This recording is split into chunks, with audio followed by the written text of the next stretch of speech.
Hey guys, welcome back to the internet.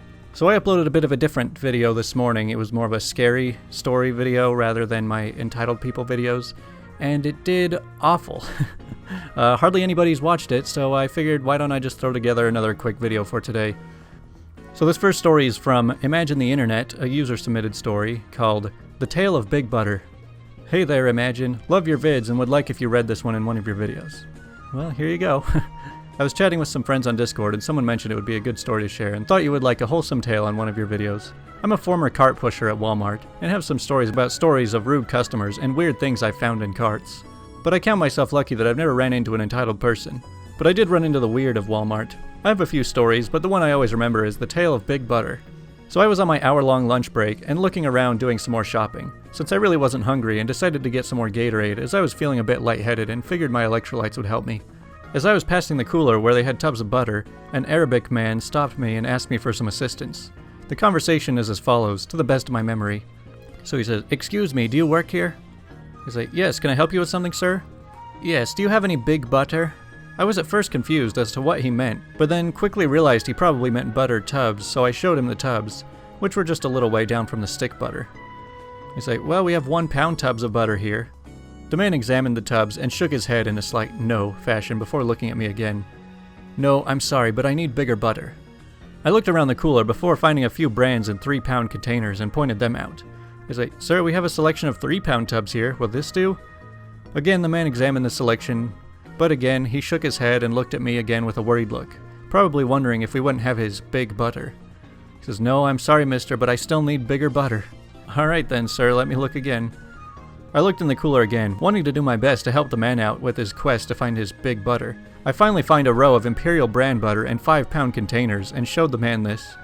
He's like, "Mister, we have 5-pound butter tubs of butter here. Will this do for you?" The man then examined the tubs I pointed out before I heard him, and thought before turning to me again.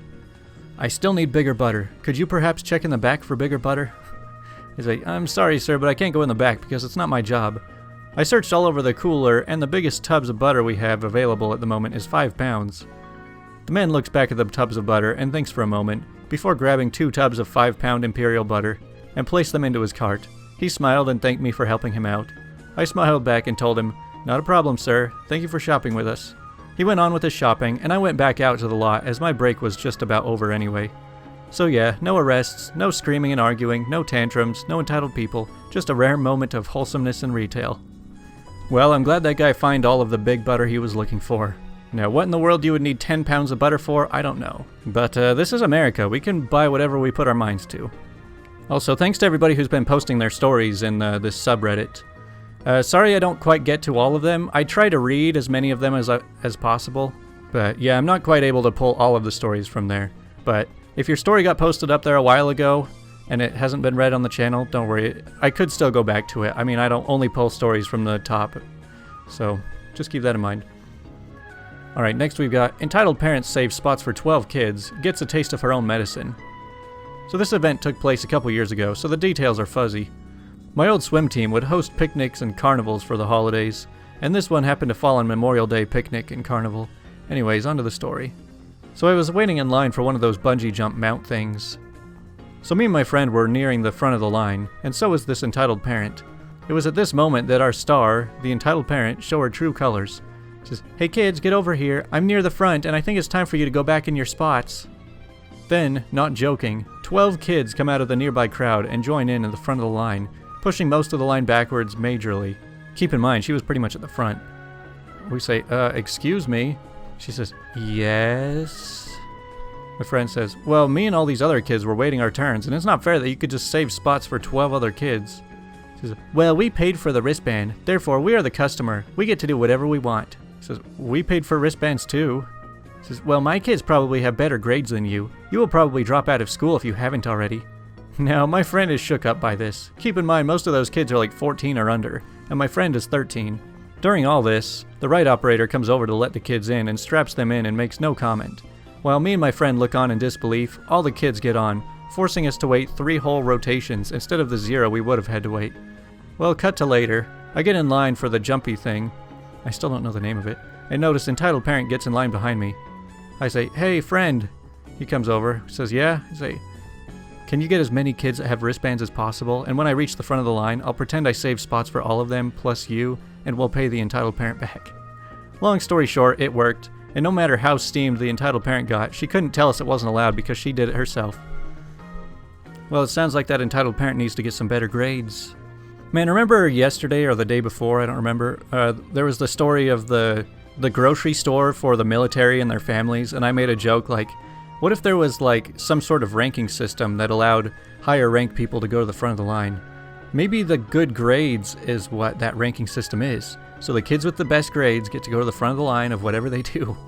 And if you're an adult, you don't get to have grades, so all the kids just get to pass you. Alright, next up is, you, a vegan, want our non-vegan food? Go for it. So I used to work fast food, the kind of meaty fast food, that was lucky to have even a vegetarian and gluten-free option. Anyway, one day I get a call from a woman asking me about vegan bread options, while citing some PETA page she saw online. I told her the information might be outdated, as I was fairly positive that we had no vegan breads. Nevertheless, I told her that I would check with the general manager, who was very by the books, professional person. But as I expected, my general manager also said there were no vegan breads available anymore. Then this exchange happened, and to get an idea of how she sounded, imagine the most condescending voice someone could muster. I say, I'm sorry, I just checked with our GM and we have no vegan breads. She says, well, do you have gluten-free? I say, yes, we do.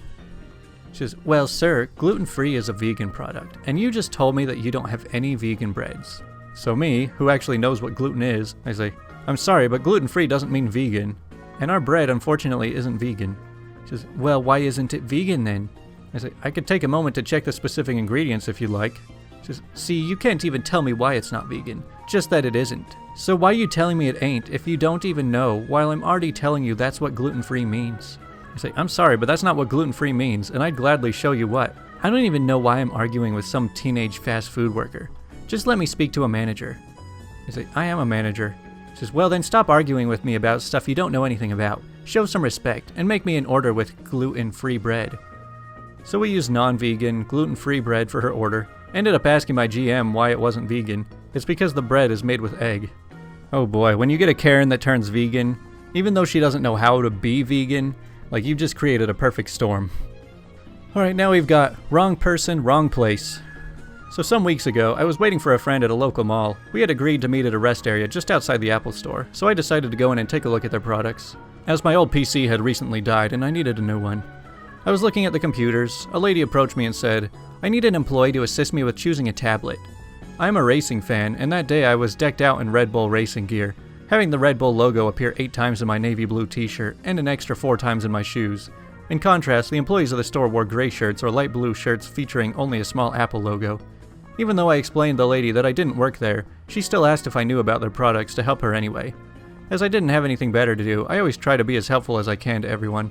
I proceeded to show her all the models of the iPad that were displayed and had to explain their specs. After I finished showing her the products, the lady said that although they were nice tablets, they were too expensive for her and asked me if I could show her the Android tablets instead, and they were the ones which she was actually interested.